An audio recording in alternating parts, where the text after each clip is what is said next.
Hey guys, I'm here with Wolf, and I got his treats in this little egg-shaped toy.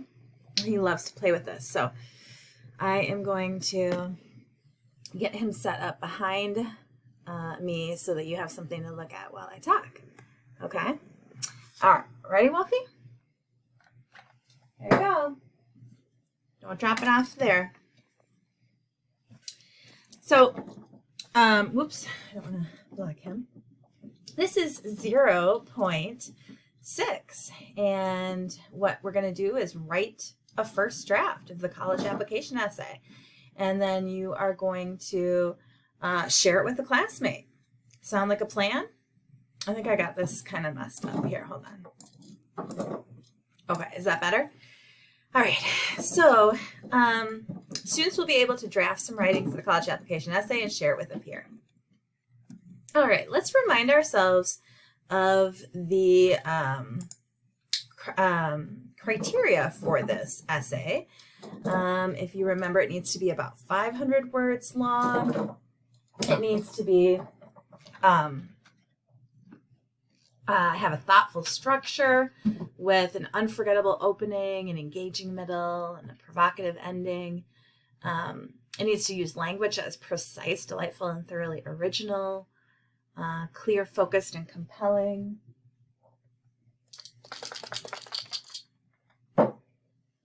And also free of mechanical errors. But what we're still kind of focusing on is this number 3, because that is probably the toughest thing. So one last tip I want to give you in this one, and before you start writing, is to show and not tell. Have you ever heard this tip before? It's used a lot in creative writing. And the idea is that you have to show something without telling. An academic essay is all telling, right? We tell the reader what we understand the book to mean, what our literary analysis is. But in creative writing, instead of telling, you want to show. So instead of saying, I grew as a person, you're going to show you growing as a person by immersing the reader in a film-like recreation of an event that shows your growth. And let's take a quick look at some examples. Some of these you've already seen before of showing and not telling, and then I'm going to have you get to work. So these are some examples. What images do you see, hear, smell, feel, and taste in the following examples? Because that's what you want to do when you're showing. You want to immerse the reader in the 5 senses. Okay? Sight, sound, smell, feel, touch, and taste. It seems strange, like if you're not describing a meal, why would you do that? Well, the truth is that different tastes, different smells, different sounds come with their own feelings. And if you can get the reader to feel the way you were feeling without saying how you felt, then you know you have done your job well. Check it out. Here's the first example. This is from Margaret Atwood's short story called Betty. And it's just a quick little excerpt, and it goes like this. Betty was sitting by herself at the iron table of the breakfast nook. For once, she wasn't doing anything, and there was no cup of coffee in front of her. Her face was white and uncomprehending, as if someone had just hit her for no reason. This is an example of showing because we have different senses that are evoked, and we aren't told exactly how Betty feels, and yet it's pretty clear how she feels through the showing.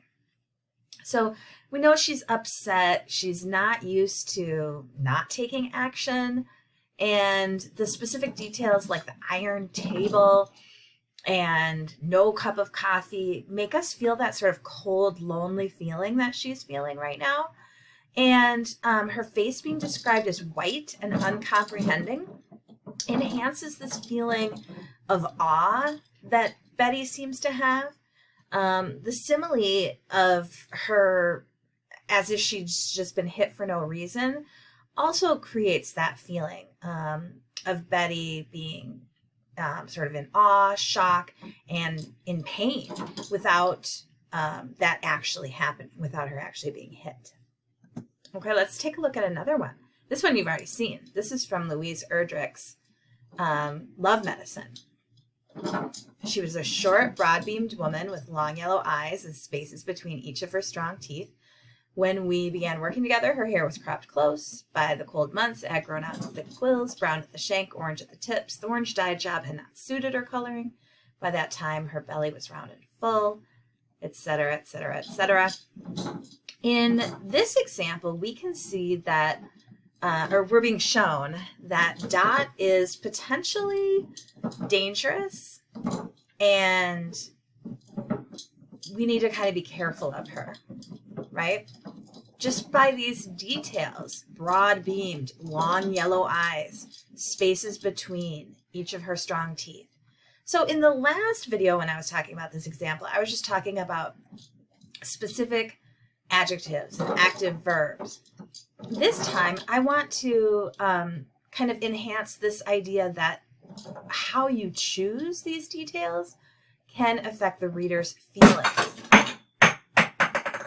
Uh-oh. I believe the treat ball has fallen. And now he will get a smorgasbord on the floor as soon as he realizes. And so you have to think about just the right kind of detail to get across the feelings that you want to get across. This is showing and not telling.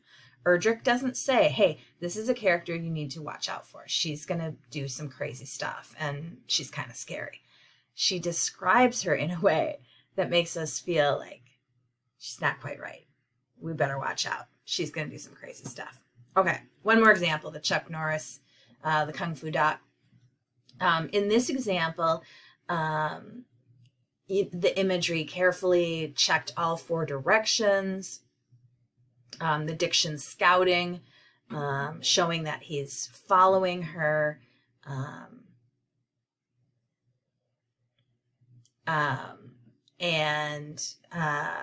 Even this word released that describes how he urinates on her purse. Works on a couple levels because released is literally he's releasing his bladder, but it's also figurative. He's releasing his anger on her through this action of, doing something nasty to her purse. And so all of these things that describe Chuck Norris and how he feels about Charlene, even though he's a dog, show his feelings of pure hatred without telling us. So as you are starting your writing, I want you to think about this. Show, don't tell. Okay? Try not to tell me how you're feeling. Try not to tell me why this event was so important. Show it instead. All right. Good luck as you work on this. After you write your first draft of at least 100 words, share it with a classmate and follow the directions in the peer response work on Schoology under 0.6. All right, thanks. Gonna say goodbye, Wolfie? He enjoyed his treats. See you later. Good luck.